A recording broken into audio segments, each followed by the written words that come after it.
People said the river behind Oba Aru's farmland never forgets. If you bury the truth there, the water will vomit it back. If you hide evil there, the wind will carry its name through the whole village. But nobody believed this old tale anymore, not until the night a man named Jack walked to that river with a shovel just to cover the sin he had committed. Before that terrible night, before the screams and before the lies, there was Lara, the woman who loved wrong. She was the kind of wife people prayed for, soft-spoken, respectful and hardworking, a woman who will wake before dawn, kneel beside her bed and whisper the same prayer every morning. God, help me make this marriage work. She didn't know she was praying to survive a man who saw her love as weakness. Jack had once been her dream, handsome and caring, the type of man whose smile could melt away stress. But behind that smile lived a temper darker than midnight. After marriage, the insults started small, such as, "Use your brain now, Lara. Is it too hard to do simple things?" Then the insults grew into shows. Shows grew into slaps, and slaps became part of her daily life. Any small thing or any mistake at all, he reacted with either a slap, a push, or even a punch, with no apology and no remorse, only cold, empty eyes. Neighbors sometimes heard her cry and knocked, but Jack would open the door and laugh. You don't know my wife. She trips too much now. She's very clumsy." And Lara, shaking behind him, would force a smile.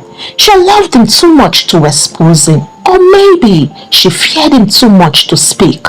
When she found out she was pregnant, she convinced herself, a baby would change him. Fatherhood will soften him and he will love me again. But then Jack didn't soften. Instead, he hardened like cement drying. One evening, he slapped her because she forgot to wash his shirts. Another day, he pushed her so hard that she almost hit her stomach on the table. Whenever she cried, he shouted, "Stop acting like a victim. You are the one provoking me." And Lara, wiping her tears, would whisper, "Maybe I should be more careful." She carried her pregnancy with fear. No fear for the unborn child, but fear of the man she slept beside. Little did she know that the same man she loved, fed, prayed for, defended will one day become the reason she will never open her eyes again. People say the human body can sense danger before the mind does. Some call it instinct, others call it fear. But whatever it is, Lara felt it the moment Jack walked into the house that night. His footsteps were heavier, his breathing was louder, and his silence carried the kind of darkness that warned even the walls to stay still. Lara placed her hand on her pregnant belly. The baby moved gently as if sensing his mother's fear. Outside the night was calm, but inside their home, a storm waited. Jack pushed the door open with a force that shook the hinges. His eyes were red, not from tears, but from drunkenness and anger mixed together like poison. Lara's heart raised, but she still tried to smile. "Welcome," she whispered. She thought within herself, maybe if I control my tone, he will stay calm and he will control his fists. But Jack was past the point of reason. He staggered to the table and saw the plate of food she had set for him. Steam was still rising from it. Yet he growled, "Why is this food cold?" "It's warm," Lara replied. Before she finished, he swept the plate off the table. It smashed to the floor. The sudden crash surprised her, and in her panic, she stepped backward, and her elbow hit another plate. It slipped and chattered beside the first one. That sound, that single innocent sound of a breaking plate, snapped something inside Jack. "You broke it?" he shouted. "You mean you broke my plate?" Lara opened her mouth to speak, but the first slap landed before she could form a word.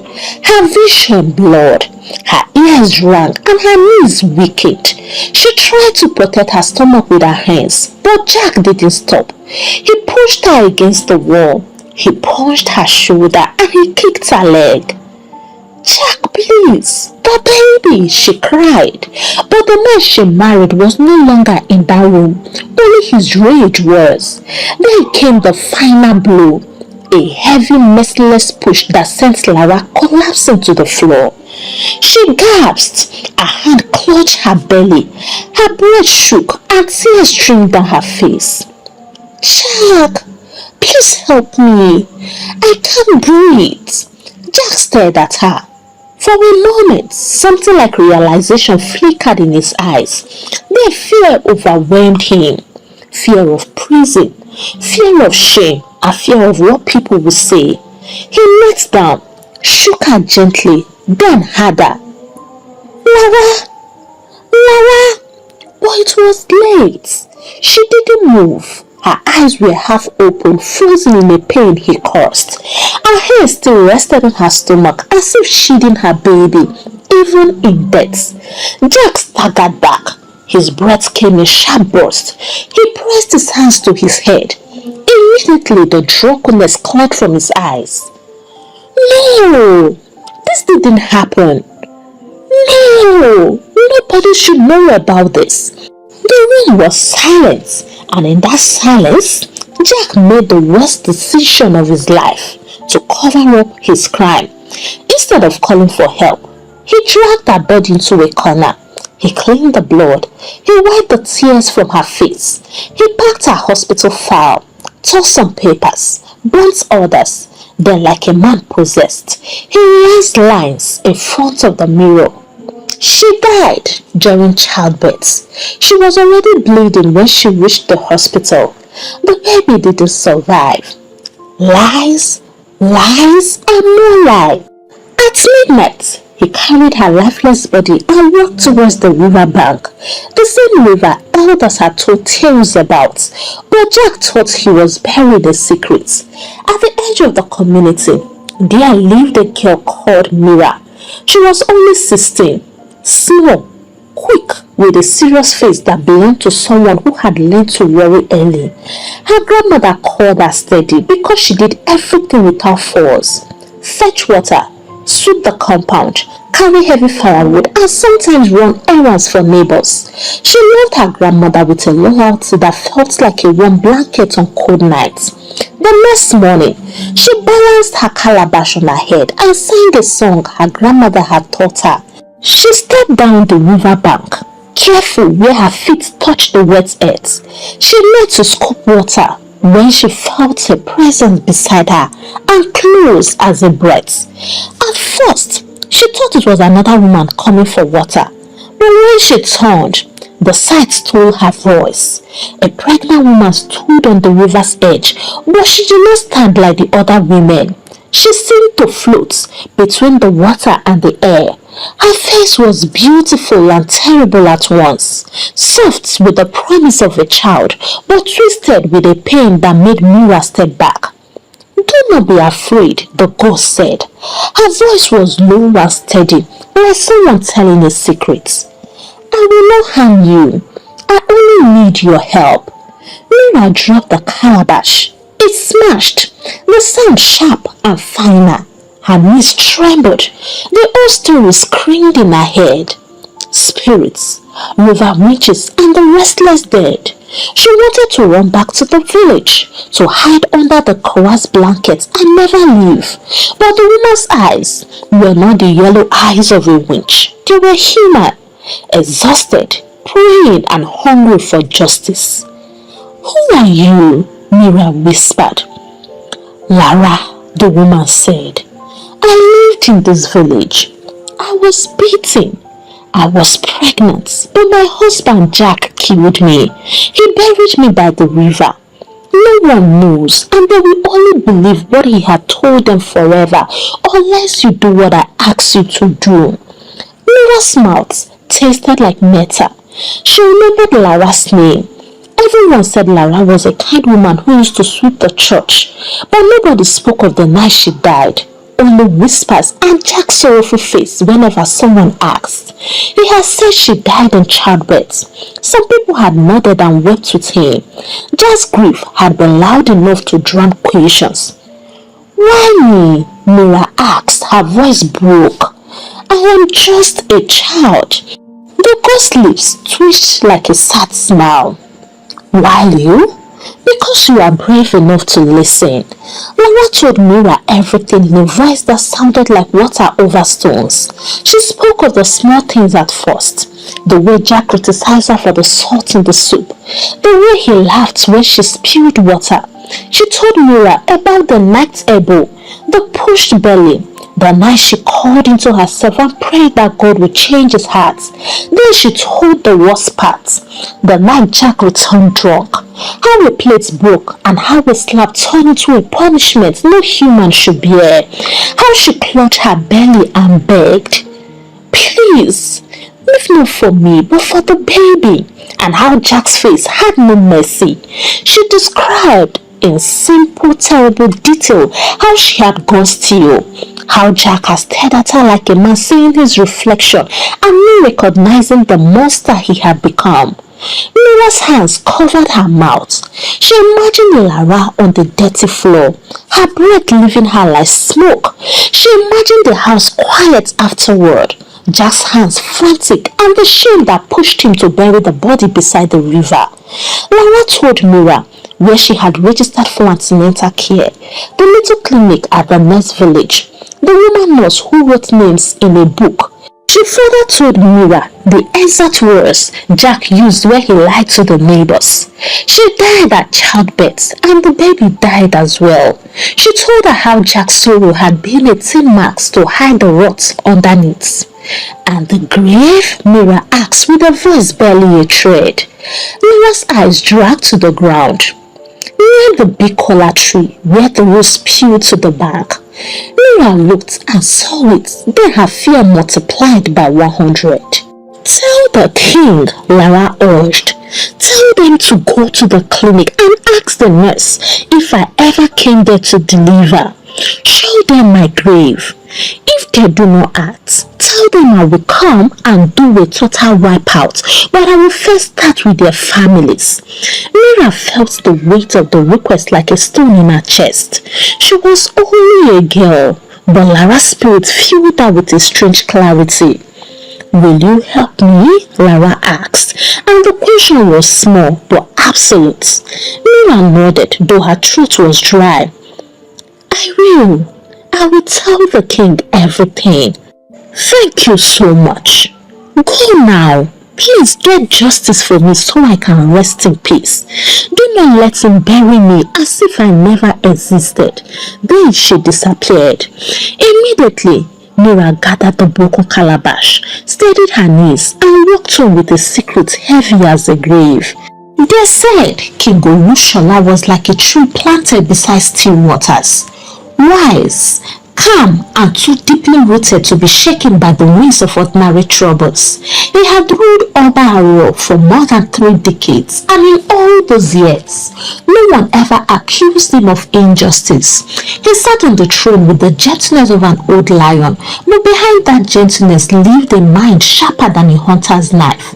So when Mira, a trembling girl with dust on her feet and fear in her eyes, arrived at the palace, the guards almost sent her away, but something about her unsettled them. She wasn't mischievous or dramatic. She looked like someone carrying news that could split the world into two. One guard whispered, "Let us see the king. This child is not speaking for herself." They escorted Mira into the palace hall. King Olushola sat on his throne, wrapped in a flowing iro and abada. His staff of authority lay across his laps. His eyes were old but bright enough to see beyond the things people said. When Mira stepped forward, her knees nearly buckled. "My child," the king said, "come closer. You are safe here." Those words alone pulled tears from her eyes. Quiet, painful tears she tried to wipe quickly. The king gestured for his stool to be placed near him. "Sit and tell me what troubles you." Mira swallowed hard. Her voice shook at first, but she began from the very beginning. Not with the ghosts, not with the grave, but with Lara. She told him about her encounter and everything she had heard. King Olushola did not interrupt her. His eyes remained fixed on her, his expression unreadable. But when Mira mentioned Jack's name, the king's fingers tightened slightly on his staff. He had heard rumors about the man, rumors that tasted like smoke and pain but without proof. Go on, the king whispered. Mira continued. Auntie Laura said Jack killed her. She said she never gave birth, and she said she died in their house that night. A hodge fell over the room. She showed me where he buried her, beside the big kola tree near the river, and she told me the hospital where she registered. She said she never delivered. She also said I must bring this matter to you, and the land must act to give her justice, or she will wipe the whole community out, and will certainly begin with your family, your royal majesty. King Olushola leaned back slowly, exhaling a heavy breath. In all his years, he had heard strange things, spirits, curses, apparitions, but something about Mira's story wasn't the wild tales of children. It was too detailed, too clear, and her eyes held the weight of someone who had touched the truth and was terrified by its temperature. Just then, the palace council elders entered. They bowed and took their seats. King Olushola shared Mira's encounter in his steady tone. As he spoke, the elders exchanged glances. Some shocked, others doubtful, a few whispering already. One elder cleared his throat. This sounds like the imagination of a child, he said, waving his hand dismissively. But the king gave him a look that silenced him instantly. He turned back to Mira. My child, we shall investigate this, and to everyone who has heard this, I want to warn that Jack must not know about this. He instructed two elders, Elder Yemi and Elder Bamidele, and his palace tribe to follow Mira discreetly. Elder Fateh is seated among them, stiffened slightly at the mention of investigation. His eyes darted towards the door and back, but the king was too wise to notice only surface things. He watched the way Elder Fateh's jaw tightened, the way he avoided Mira's gaze, and the way his foot tapped restlessly. But he said nothing. He turned to the other elders. Go to where Lara registered for antenatal, and of course they obeyed. At the clinic, the nurse remembered Lara immediately. She came from antenatal, she confirmed, but she never returned for delivery. Not that month, not the nurse, and not ever. She brought out the record book. Lara's name was written clearly, but the delivery section beside her name was empty. Elder Bamidele let out a long breath, and then he said, her husband told everyone that she died in childbirth. They thanked the nurse and then went to Mira, and then they said to her, show us the grave. They followed her there, and Mira pointed to a patch of soil near the roots of the kola tree. There, she whispered. The elders walked over to inspect it, and then Mira heard the rustle behind her. She turned, and there stood Lara's ghost again, her eyes soft, but her sadness was deep. Only Mira saw her. She pressed her lips tightly together and whispered, tell them to act fast. Mira nodded and delivered the message at that same time. By the time they reached the palace, the king was waiting. They gave him the situation report, and that the nurse confirmed Lara never came to deliver. The next day, the king asked only a few trusted men to do extra findings, and he had given clear orders. Be swift and be secret. Do not alarm Jack until the moment is right. The elders took their task seriously. There were men who had carried the village histories for decades, men whose words could calm storms and whose hands could weigh the truth. Elder Fateh walked with the rest, pretending to be calm. His face was the face of one who has seen many things and forgot less. He bowed to King Olushola, smiled at Mira, and spoke with a voice that seemed steady. But inside him, a different conversation was raging, not with conscience, but with fear. Jack had helped him years ago when a loan needed clearing and strange debts stacked like termites. He owed owed him a debt that he had never fully paid. So when the elders split to do their work, Elder Fatty did not go anywhere. He went to Jack's compound nicodemously. He did not knock and he did not answer. He stood at the shadowed window and watched Jack move like a man who had not slept. Jack's chest rose and fell with rich breaths. He looked worn, but not grief-stricken in the way the village had been told. He looked more like a man who has swallowed the secrets and carried the weight of it in his bones. From his behavior, Elder Fatty knew he was guilty, and so he thought, if Jack leaves this village because of what is at stake, I will be free from the debt and also be able to drink water and drop cup. So he knocked, got in and exposed everything to him. Jack thanked him and acted swiftly. He packed in silence. He thought of living for 10 years, as Elder Fatty earlier suggested. Leave, hide and return when the storm had cooled. He told himself he would come back, and that when he returned, he would be the one to judge those who judged him. Morning arrived, slow and heavy. The policemen moved with quiet steps. They planned to reach Jack's compound when it would be hard for him to run and harder for him to hide. They never knew that they had a black sheep in their midst. Jack was all set, and as he took his back to leave, something held him. At first, he thought it was fear. He thought his body was tired from a night of running thoughts. He blinked and shifted his weight. Still, his feet were rooted. It was as if he had been magneted to the floor. Panic crawled up his spine like ants. He screamed, and there she was, not a shadow but with presence. Her face was focused, her eyes bright with a heat that was not anger alone but with deep righteous ache. Her belly was full, even in death. Tears, real and impossible, traced lines down her cheeks. You will not run, she said. For all you did to me, it is time for you to be judged. Jack pleaded, screamed and prayed. He even tried harder to force his legs to move, but the body refused the command.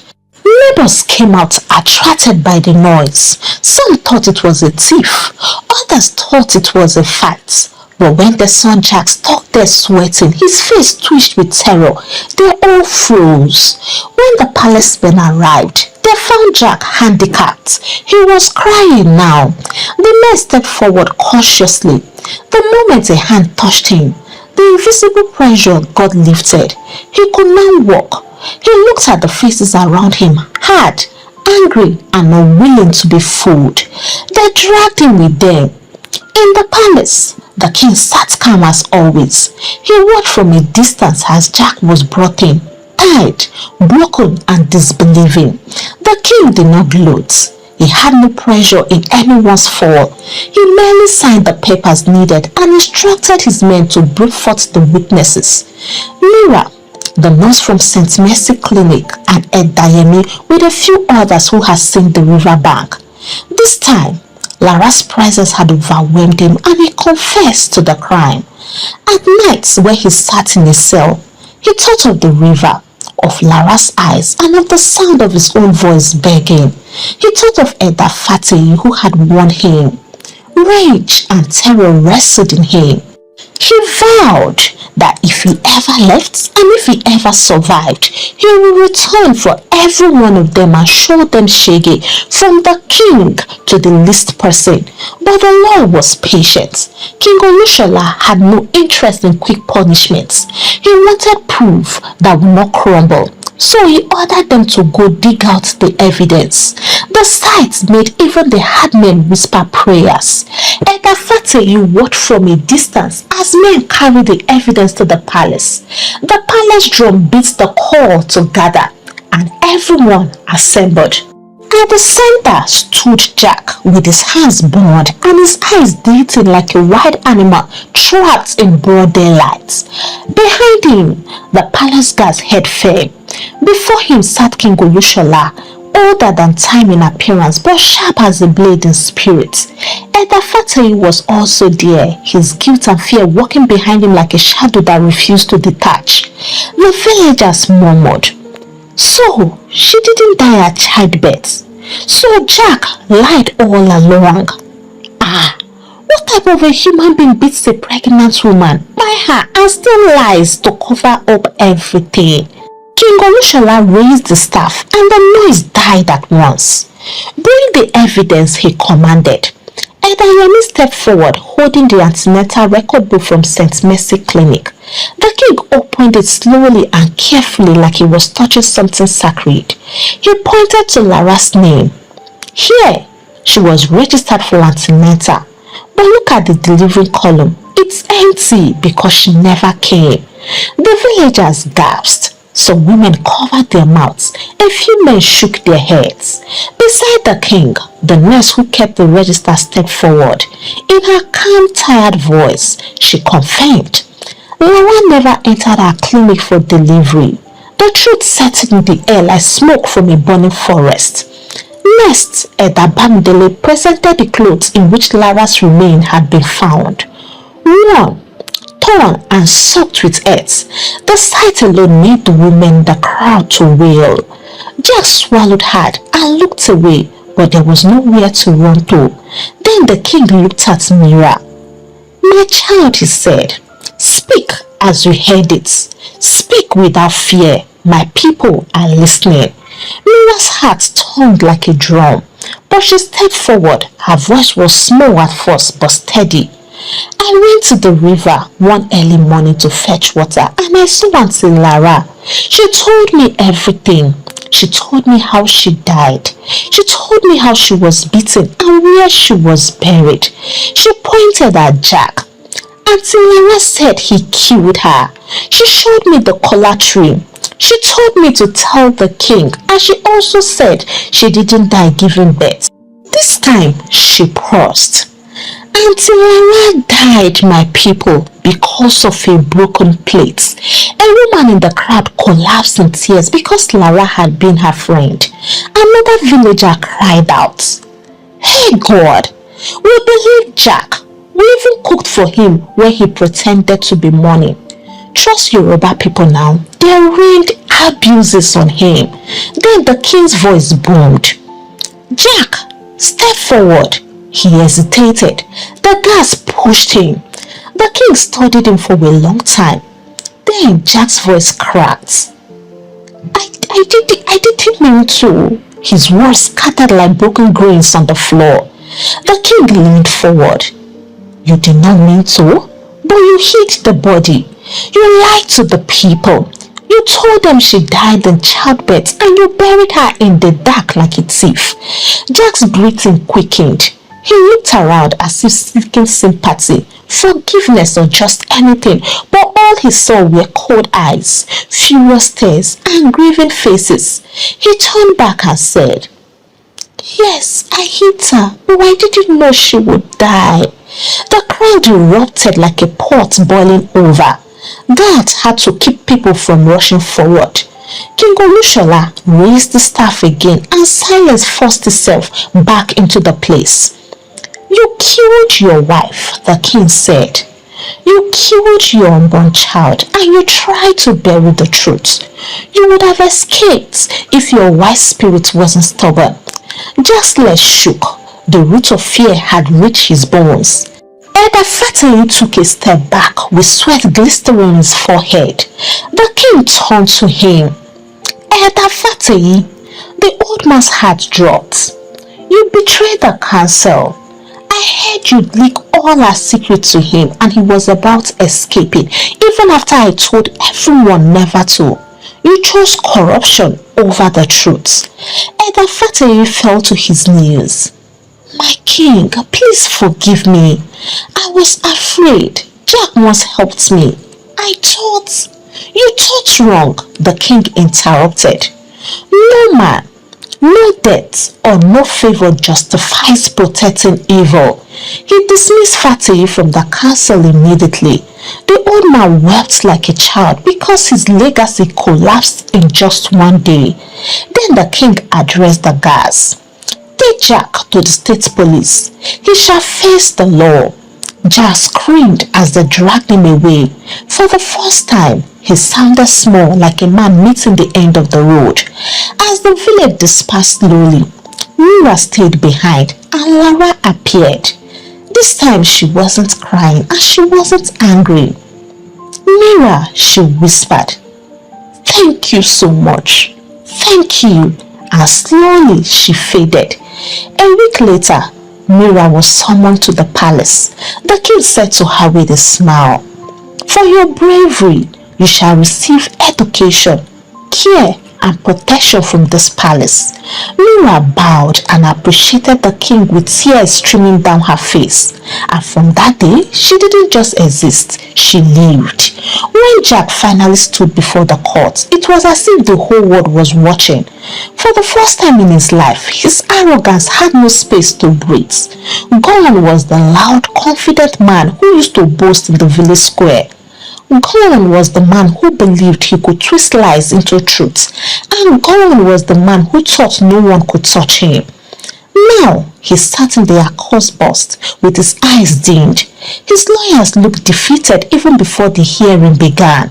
They had prepared arguments, they had practiced lies, and they had searched for loopholes, but nothing could defend what Jack had done. How do you explain a man lowering his pregnant wife at midnight? And how do you stand before a judge and say it was an accident when the evidence screams otherwise? How do you fight the truth when even the dead rose to speak? Every time Jack's lawyers tried to form a defense, their voices cracked like dry wood. Every document they presented only exposed more lies, and every question from the judge scattered their confidence like dust. Soon, the courtroom became silent. Jack's legs twitched. His mouth opened and closed like a fish dropped on dry ground. He wanted to speak. He wanted to lie. He wanted to twist and just to escape, but his tongue refused him. The judge's voice finally slashed through the quiet. "Jack Oyebami, you are found guilty of the murder of Laura Oyebami and her unborn child." Jack closed his eyes. His breath caught. Guilty of concealment of death. His shoulders fell. Guilty of lying to the authorities and the community. His last tears slid down. "And you are hereby sentenced to life imprisonment," the judge concluded. A gasp moved through the courtroom like wind through dry grass. Jack didn't scream. He didn't beg and he didn't fight, because for the first time, his temper, the beast he never controlled, was forcefully put in chains. In prison, he learned what it meant to be powerless. He who used to shout and slap at home couldn't raise his voice in prison. One outburst and he'll be thrown into solitary confinement. The same anger he once fed like a pet had now become worthless in a place where discipline ruled and tempers meant nothing. He who once beat a pregnant wife now scrubbed toilet with bare hands. He who once walked the village with chest out now walked with a bowed head, monitored like a dangerous animal. His life became a long, suffocating silence, the kind that forces a man to face himself and see the monster he truly was. Hey, African Tales by Karma Tribe, how are you all doing? For me, I am doing just fine. I hope you learned one or two things as much as I did. Before I leave today, I would like you to share your thoughts with me on the following. Do you think Jack deserved the sentence he got, or should it have been heavier? If Lara's spirit didn't fight, do you think this matter would have ever come out? If you were the king, how would you have handled Jack? If a ghost appeared to you begging for justice, will you help like Mira, or will you simply run away? And who is your hero in this story? Kindly drop your thoughts in the comments, as I will be so glad to read from you. Do not forget to give the story a thumbs up, share out to your loved ones, and if you have not subscribed to this channel, kindly punch on that subscribe button so that you can join the Karma Tribe. Until I bring the next interesting story your way, it is a goodbye from here, and God bless you.